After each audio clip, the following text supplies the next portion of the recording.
আসন্ন ত্রয়োদশ জাতীয় সংসদ নির্বাচনে বগুড়া এক আসনকে ঘিরে তৈরি হয়েছে তীব্র রাজনৈতিক উত্তেজনা। মুখোমুখি হচ্ছে দুটি পুরনো মিত্র দল, বাংলাদেশ জাতীয়তাবাদী দল বিএনপি ও বাংলাদেশ জামায়াতে ইসলামী। দুই দলের প্রার্থী জয়ের আশায় ভোটারদের দ্বারে দ্বারে ছুটছেন, চলছে প্রচারণা, মিছিল আর সমর্থকদের উল্লাস। এখন সবার মুখে একটাই প্রশ্ন, বগুড়া এক আসনে কার পাল্লা ভারী হবে, বিএনপি নাকি জামাত? বগুড়া এক আসনটি সারিয়াকান্দি সোনাতলা উপজেলা নিয়ে গঠিত।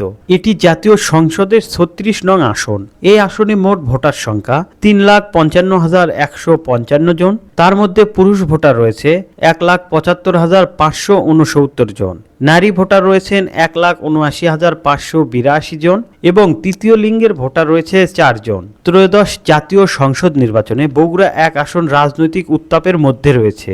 এখানে প্রতিদ্বন্দ্বিতা করবেন বাংলাদেশ জাতীয়তাবাদী দল বিএনপির মনোনীত প্রার্থী কাজী রফিকুল ইসলাম এবং জামায়াতে ইসলামী প্রার্থী অধ্যক্ষ শাহাবুদ্দিন। কাজী রফিকুল ইসলাম বাংলাদেশের রাজনীতিতে একটি পরিচিত নাম। তিনি বিএনপির একজন নিবেদিত প্রাণ নেতা এবং পূর্বে বগুড়া এক আসনের সংসদ সদস্য হিসেবে দায়িত্ব পালন করেছেন। দীর্ঘদিন রাজনীতির সঙ্গে সম্পৃক্ত থাকা এবং স্থানীয় জনগণের সাথে নিবিড় সংযোগের কারণে তিনি এলাকায় সুপরিচিত।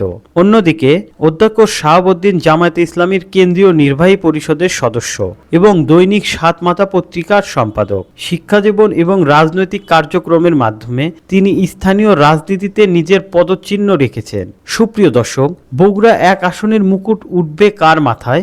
বিএনপি কি ধরে রাখবে প্রভাব নাকি জামাত তৈরি করবে ইতিহাস?